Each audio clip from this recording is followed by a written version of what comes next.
Ce document est produit par l'Université Joseph Fourier Grenoble 1 en collaboration avec la région Rhône-Alpes et l'Université numérique francophone des sciences de la santé et du sport.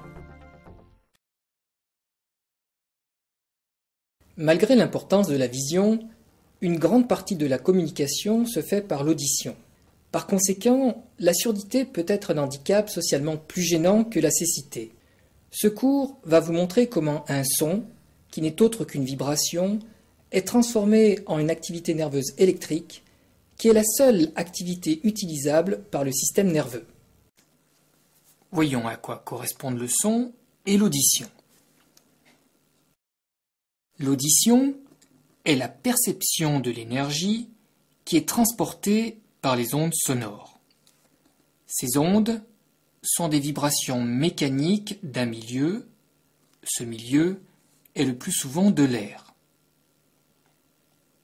Ces vibrations correspondent à des variations de pression où alternent des pics et des vallées.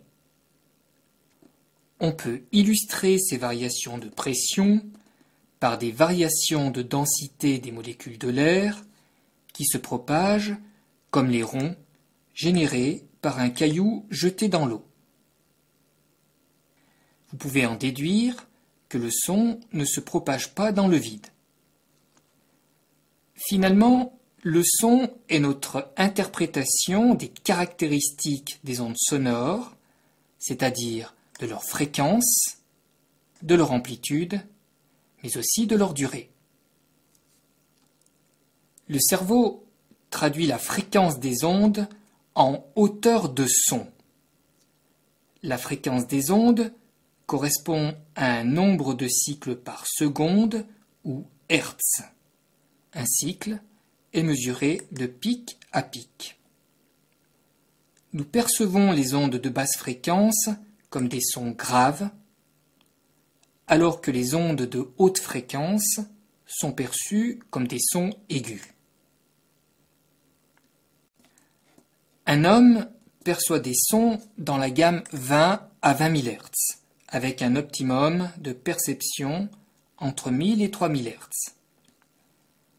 Les fréquences utilisées en conversation se situent entre 85 et 7000 Hz.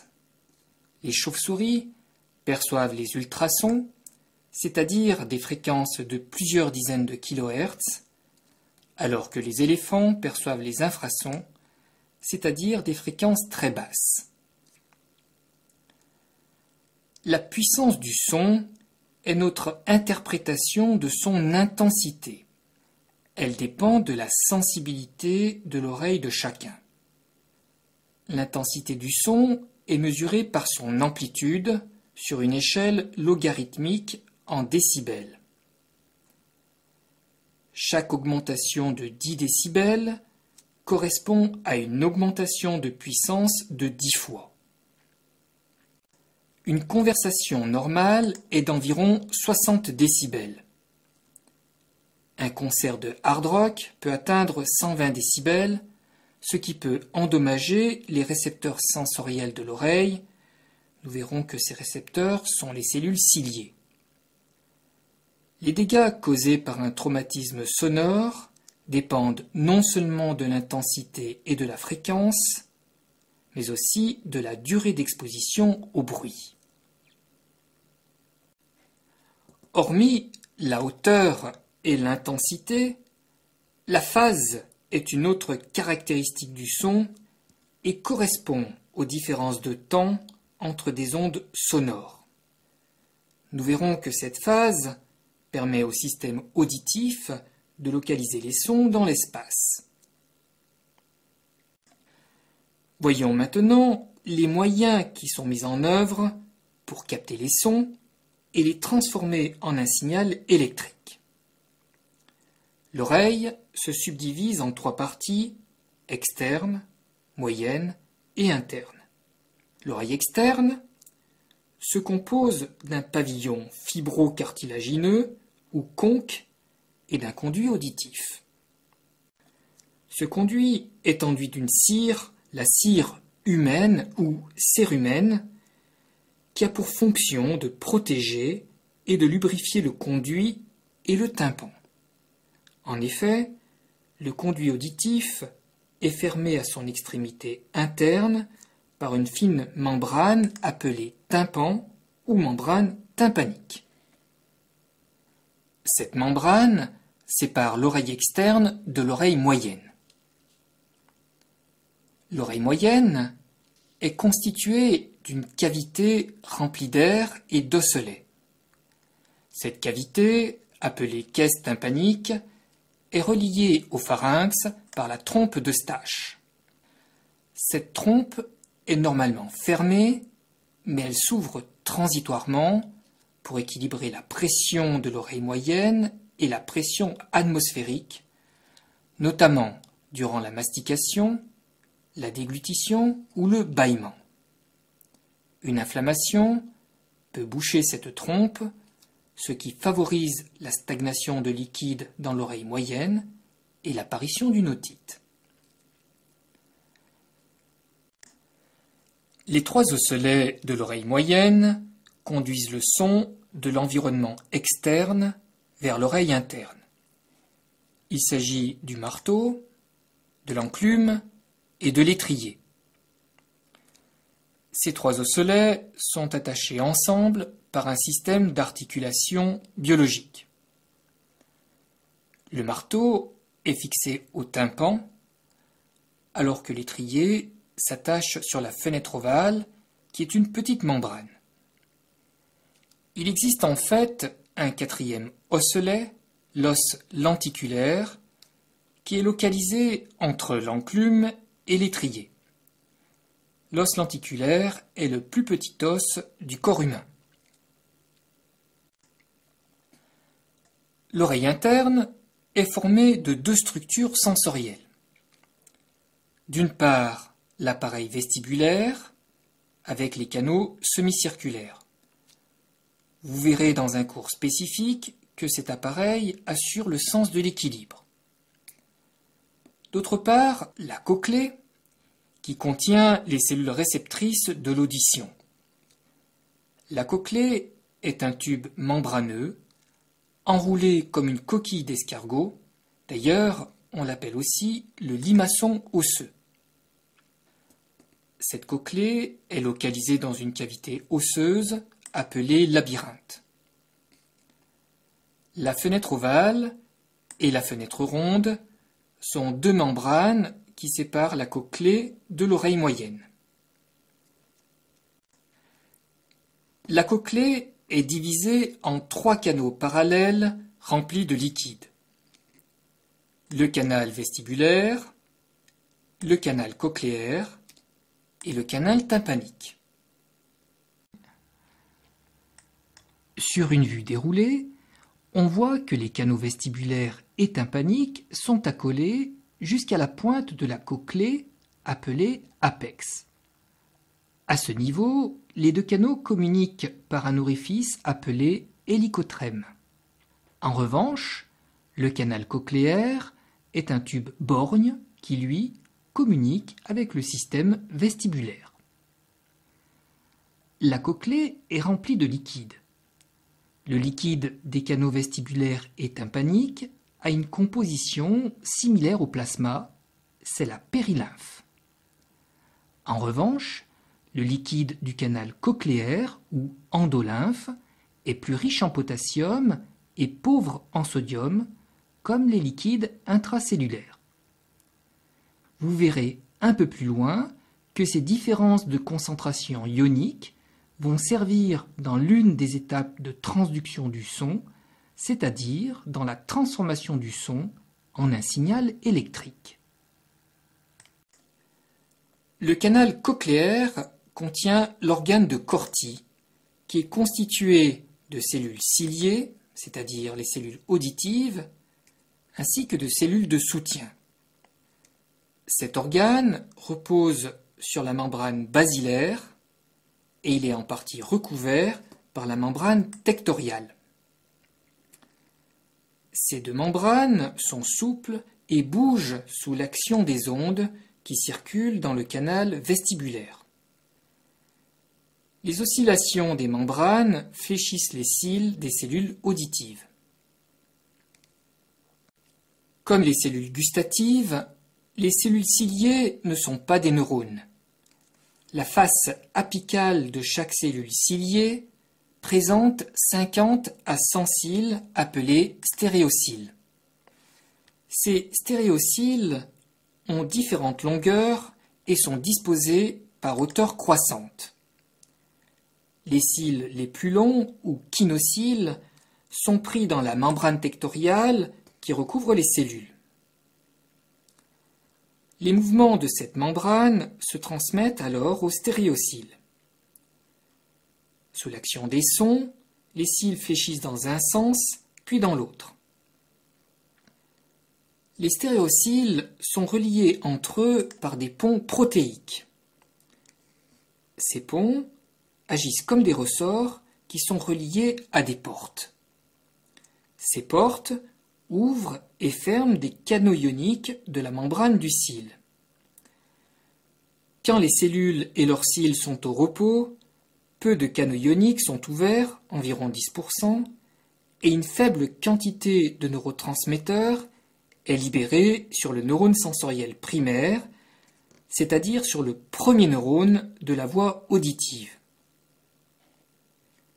Quand les ondes déplacent la membrane tectoriale avec un fléchissement des cils du côté des cils les plus grands, les petits ponts protéiques ouvrent des canaux, ce qui fait pénétrer les ions potassiques de l'endolymphe et dépolariser la cellule. Il s'ensuit une ouverture des canaux calciques voltage dépendant et une libération de neurotransmetteurs sur le neurone sensoriel primaire, ce qui augmente sa fréquence de décharge de potentiel d'action. Lorsque les ondes déplacent les cils dans le sens opposé, c'est-à-dire du côté des cils les plus courts, les ressorts protéiques ferment les canaux ioniques, la membrane de la cellule s'hyperpolarise, ce qui réduit la libération de neurotransmetteurs et donc la fréquence de décharge des potentiels d'action. Ainsi, la fréquence de vibration des ondes est convertie en séquence de potentiels d'action. Pour résumer tout ce que nous venons de décrire, il existe donc 4 niveaux de transduction qui vont transformer une vibration en un signal électrique. L'énergie du son se transmet dans l'air sous forme de vibrations mécaniques, puis sous forme d'ondes liquides, puis sous forme de signaux chimiques, ce sont les neurotransmetteurs, et enfin sous forme de potentiel d'action, c'est-à-dire le signal électrique. Les sons qui atteignent l'oreille externe sont guidés par le conduit auditif externe vers le tympan, où ils deviennent des vibrations mécaniques du tympan. Le tympan permet de collecter de faibles vibrations de l'air sur une surface étendue. Ces vibrations sont ensuite transférées successivement au marteau, à l'enclume et à l'étrier. La disposition de ces 3 osselets forme un levier qui démultiplie la force des vibrations qui sont transmises à la fenêtre ovale. Si les niveaux de bruit sont dangereusement élevés, la contraction du muscle de l'étrier réduit l'amplitude des mouvements des osselets, ce qui atténue la transmission du son. C'est le réflexe stapédien, qui est un réflexe protecteur de l'oreille. En vibrant, l'étrier tire et pousse sur la fenêtre ovale. À son tour, la fenêtre ovale vibre, ce qui produit des ondes dans le liquide de la cochlée. Les liquides étant incompressibles, l'énergie des ondes se propage jusqu'à la fenêtre ronde et se dissipe dans l'air de l'oreille moyenne. Cette étape correspond à la transduction liquide.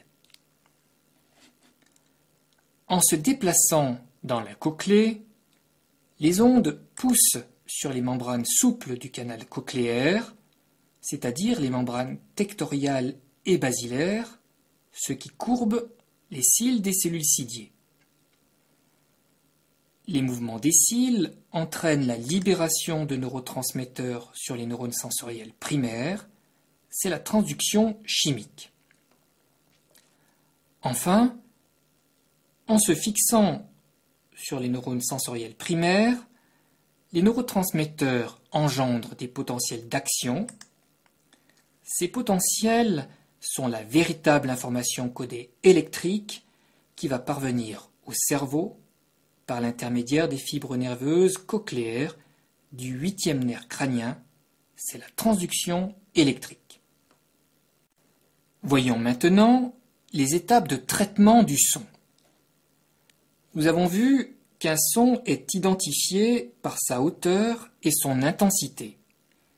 Il est aussi identifié par sa localisation. La localisation d'un son dans l'espace est un processus complexe qui nécessite les informations des deux oreilles. Nous avons vu que c'est la phase ou la différence de temps entre des ondes qui permet cette localisation.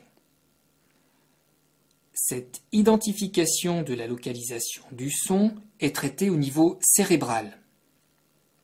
En revanche, la hauteur et la puissance du son sont analysées au niveau de chaque cochlée. La cochlée est donc la première étape de traitement du son. En effet, le codage de la hauteur du son, c'est-à-dire de sa fréquence, est assuré par la membrane basilaire. Cette membrane est rigide et étroite dans sa partie proximale, c'est-à-dire à proximité de la fenêtre ronde. Elle est au contraire plus flexible dans sa partie distale, c'est-à-dire à proximité de l'hélicotrème. Les ondes de haute fréquence créent des déplacements de la portion proximale de la membrane basilaire. Cette partie étant rigide, les ondes ne sont transmises que sur une faible distance de la cochlée. En revanche, les ondes de basse fréquence se propagent tout le long de la membrane, entraînant des déplacements maximum dans la partie distale de la membrane basilaire. À chaque hauteur de son correspond donc une zone de la membrane basilaire où la vibration est maximale. La fréquence du son est donc codée selon la population neuronale qui est activée. Nous avons ainsi une tonotopie, c'est-à-dire une représentation topographique de la distribution des sons sur la membrane selon leur fréquence. Elle résulte d'une transformation d'une information fréquentielle en un codage spatial. Cette tonotopie est préservée jusqu'au cortex auditif, car les neurones reliés aux cellules auditives situées le long de la membrane basilaire se projettent sur des régions correspondantes du cortex. La puissance du son est codée dans l'oreille de la même façon que pour les récepteurs somatiques. En résumé, plus le son est fort et plus la fréquence de décharge des potentiels d'action du neurone sensoriel est élevée. Voyons maintenant les voies auditives. De la cochlée partent les fibres nerveuses ou fibres cochléaires. Les corps cellulaires de ces fibres sont localisés dans le ganglion spiral. Les fibres cochléaires s'associent aux fibres vestibulaires pour constituer le 8e nerf crânien ou nerf cochléo-vestibulaire. Les informations transitent successivement dans les noyaux cochléaires, l'olive supérieure, le noyau du lemnisque latéral, le colliculus inférieur et le corps genouillé médian avant de parvenir au cortex auditif. L'organisation tonotopique que nous venons de décrire est conservée dans toute la voie auditive. Les noyaux cochléaires sont le premier relais des informations auditives. Ils sont à l'origine du réflexe stapédien. Les olives supérieures reçoivent des informations homo- et contralatérales. Nous avons ainsi une ascension bilatérale jusqu'au cortex des informations de chaque oreille. Les corps genouillés médians représentent le relais thalamique. Il se subdivise en deux parties. La partie ventrale se projette dans le cortex auditif primaire. La partie dorsale et médiane constitue le relais vers le cortex auditif secondaire. Le cortex auditif primaire comporte une représentation tonotopique précise des fréquences sonores, alors que cette représentation tonotopique est moins stricte dans le cortex auditif secondaire. Enfin, pour terminer ce cours, voyons quelques aspects de pathologie. La diminution de l'audition ou hypoacousie peut résulter de lésions mécaniques ou nerveuses. Il existe 3 formes d'hypoacousie. L'hypoacousie de conduction, qui peut être secondaire à une obstruction du conduit auditif, par exemple par un bouchon de cérumen. Elle peut être aussi secondaire à une atteinte des osselets.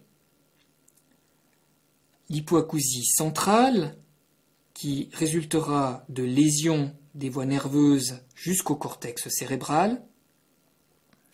Et enfin, l'hypoacousie neurosensorielle, par une atteinte de l'oreille interne, notamment par un traumatisme sonore qui détruit de manière irréversible les cellules ciliées. Physiologiquement, l'âge s'accompagne d'une perte de ces cellules auditives et est à l'origine de la presbyacousie.